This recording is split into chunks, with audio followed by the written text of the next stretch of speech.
This man was employed by the US government to work on their Cold War espionage program.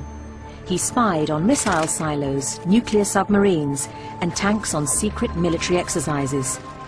All were to be found thousands of miles away behind the Iron Curtain, but he saw them from his home in Virginia.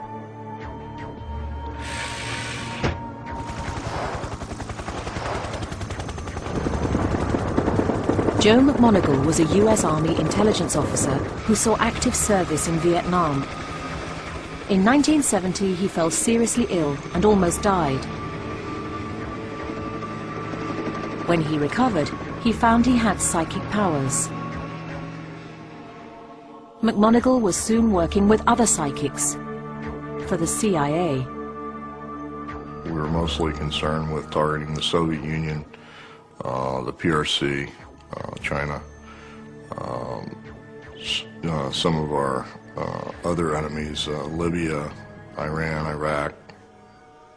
The CIA psychic spy program was called Project Stargate. It was based at SRI, the Stanford Research Institute. The project leader was senior research physicist Ed May. It was May's long-term study of psychics like Joe McMoneagle which had originally prompted the call from the CIA. So they asked the California psychics at SRI, can you tell us what's happening there? And with mixed results, nonetheless, there was enough information that convinced the CIA this is worth investigating in a serious way. We set up our own test of Joe McMoneagle's remarkable claims with a simple experiment. At an agreed time from his home in Virginia, McMoneagle would attempt to remotely view a secret location we chose halfway across the world.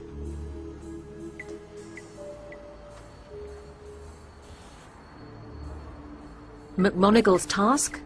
To pinpoint where this man was at a given time somewhere in Europe. The target location was unknown to McMoneagle or anyone connected with him. All he had to go on was a photograph of the man and his own psychic vision.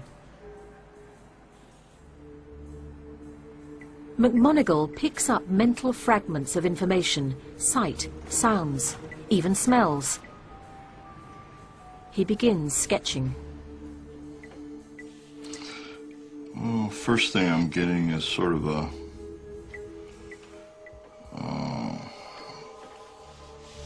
I'm getting a sense of some kind of an overhang kind of a thing like this. And again, I get an impression of a very large overhang.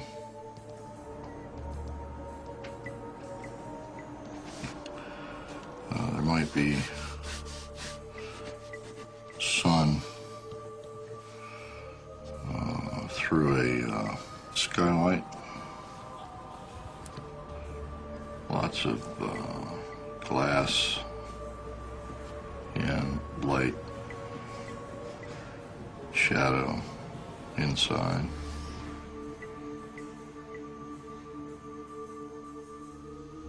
And it probably is adjacent to either a subway stop or some kind of a train station.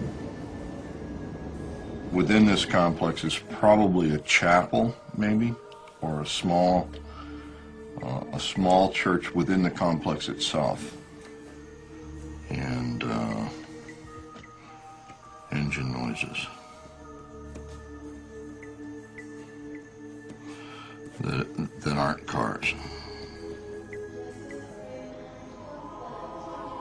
McMoneagle got many elements of the location right.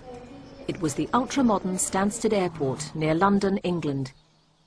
But in spite of drawing something very like a jet engine, Joe didn't get the airplanes. Not a conclusive experiment, but enough to make you wonder. No, not under 100. Okay, come on, above 100. This woman is no latter-day Carrie, but she may have psychic powers. She's one of a group of volunteers taking part in a bizarre experiment. What these volunteers are doing is searching for the secret of mind over matter. They speak of being on the same wavelength or being in tune with the machine. They draw analogies between how it might feel to play a musical instrument or to drive a car, where the machine and the human become a single operating system. So what are the volunteers doing? It's simple. They're trying to make a computer generate numbers above or below 100 by willpower alone. It's as if you flipped 200 coins. On average, you should get 100 heads. But sometimes you'll get a 92, sometimes you'll get 103. But as you generate more and more of these trials, the average should come closer to 100. So what these people are doing is they're sitting there observing these numbers coming up, and they're trying to get more heads or more tails, depending on their pre-recorded intention.